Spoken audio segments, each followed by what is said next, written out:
Hi guys, this is the Basic Gamer and I hope you guys are doing well and having a fabulous time, and we are here to check out a new build today. What is it called? Well, we're just gonna say or call it by the name of the sword that we are using, and this is a great sword. It's called Ordovis's Great Sword. And how will you get it? Well, I shall let you know. So this is where you fight the Draconic Tree Sentinel to enter the capital city of Lindell for the first time. So this is the capital rampart side of Grace. But just make your way back, just backtrack and come down this track, right? And then just come down underneath the bridge and come to the Auriza hero's grave. Gotta go past through a few chariots. It is a bit annoying. I've got a 2 minute short video if you are having trouble with this grave.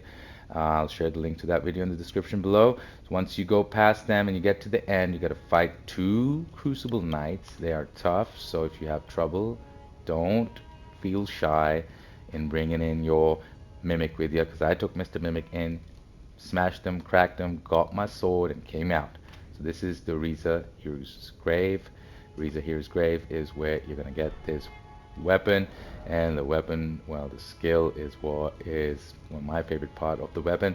Ordovis's Vortex, it is a charged skill, so if you keep holding down the skill button, you're going to get that effect. If you tap it, you're going to get this, and well, both of them are pretty good. Um, Good poise damage as well. We used somber smithing stones to get it up to plus 10. Attribute scaling is, well, A in strength, E in dexterity, C in faith. And attributes required, well, 25 points in strength, 13 in dexterity, and 15 points in faith. And that is for the weapon that we are using. Finger seal upgrade to plus 25. You can get it from the Twin Maiden huts that the round table hold, so it's easy to get. The attributes required are minimum just 4 in strength and 10 in faith, so that is like pretty easy. And the attribute scaling is not bad either. D in strength, S in faith, and we've got most of our points in strength, so it works out well. And why are we using it? Well, we are going to be using the Golden Wow and Flame Grant Me Strength incantations. I've got videos on how to get these two as well, so I'll share the links to those videos in the description below. And for our character status and stats, just see the right side of the screen. Character status level 175, and you see the points: 50 in vigor, 25 in mind, endurance is 40, 80 in strength, works out well, and 16 dexterity. Intelligence we don't have to worry about. Faith, I've got 30 points, and arcane we don't have to worry about either, but you need 25 points in faith to be able to use your golden vow incantation, so keep that in mind. You have to have minimum 25 points in faith to get that going. And what we're gonna do is we're gonna actually, I use this all the time. It is Godric's Great Rune. So now you'll see the stats changing because it adds 5 additional points to each attribute. So that is a total of 40 points. Big game changer. So you see now on the right side of the screen, all the stats have got extra 5 points. So we are using Godric's Great Rune as well. Kina Mask, mostly for fashion, gives 3 points in dexterity. But yeah, mostly for fashion. But the Beast Champion armor, well, great poise and physical damage negation is great too, and it looks good. So I will be using this armor.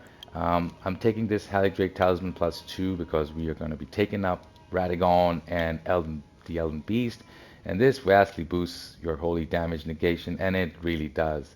A lot of things say vastly in this, and they're not vastly, but I've experienced that this Drake Talisman does make a big difference. So if you're having trouble against the big guys, take this in with you. Shard of Alexander will boost the skill or the power, the attack power of our skill, which is the Ordovis's Vortex, by 15%. And because it's a charged attack, once you charge it, this Godfrey icon will also give you 15% boost to your attack power. And the Old Lord's Talisman will extend our Golden Vow and Flame Grant Me Strength incantations. Flask of Wondrous Physic, Stone Barb Cractea. The only side, well, that I would say that you can dabble with the Stone Barb Cractea and go with something that you prefer is that it only lasts for 30 seconds. So you got to be a little bit Careful with that. The spike cracked here, well, it boosts our charge attack power by 15% as well, I think, but this is for 3 minutes, so it works out well. If you don't know how to get these items, guys, I've got video links and short little videos on how to get them, and I share the video links in the description below, and I hope that helps you out. So let's get cracking and see what we can do against the big guys. Yes, sir. So with the charge attack, you gotta be like a little bit used to the timing, and the distance, cause it is a bit of a wind up. But if you get it right, well, it does the job quite nicely, and we shall see very shortly what we can do against, well, the final boss of the game, guys. The final boss of the game. Let's get cracking. Yes, I did die. You saw my runes right there. This is the full charge attack. And then I'm going to tap it. And try and poise damage him. See? Poise damage him. So, that's not bad at all. And the charge attack actually, the delay helped us over there, because while he's getting up, he's actually got some kind of super armor. You can't like get him for a little bit. We got him there. We got him quite nicely. Okay, let's get our FP going, and that is it. Radagon is gone. So like I said, a little bit strategic. You got to be a little bit strategic with using the charge attack.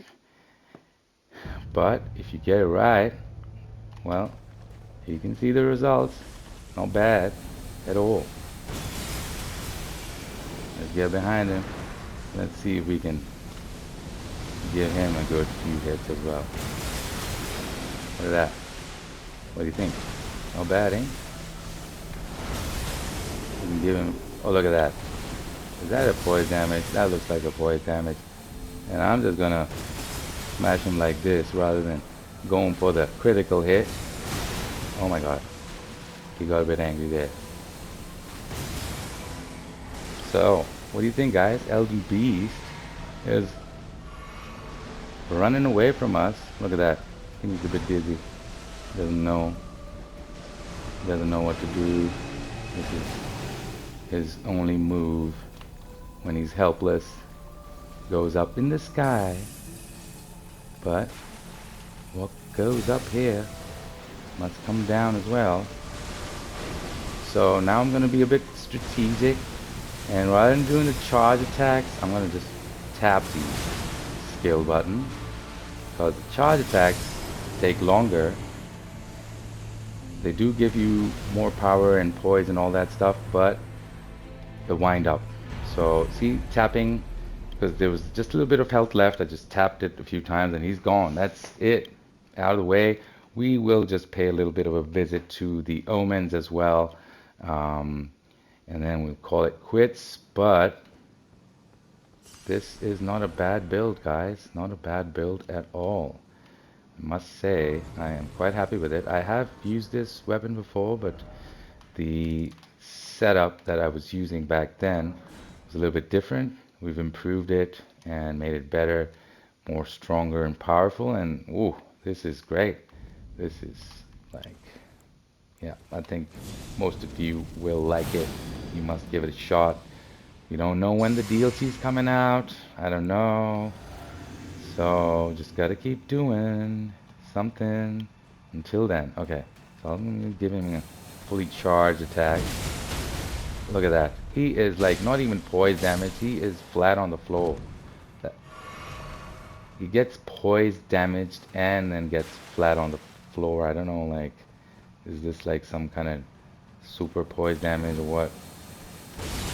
Look at that. See, he gets like, they get completely smashed down to the ground. If you give him a complete one, with this guy, we'll give him a complete one. Look at that. He's also poise damage. I think probably we ran out of our golden wow or something. So he didn't go flat down on the ground, but he got poise damage. So that is pretty good because these guys, the Omens, they're pretty tough as well. I have been doing this for a while, so um, even then, even now, they can, kick my ass sometimes. But yeah, this is Ordovis's great sword build, and I hope we have gone through everything, the stats and how to get the weapon and the finger seal. And like I said, if you don't know how to get these items, I've got short videos on how to get them. And I'll share the links to those videos in the description below. You can check them out, guys. And if you have suggestions on builds or anything you would like to see, just let me know in the comments and I shall get to work on it. I have been away for a little bit, but now I'm back and I will try to get cracking and get more videos out. Until next time, guys, happy gaming, take care, and bye-bye.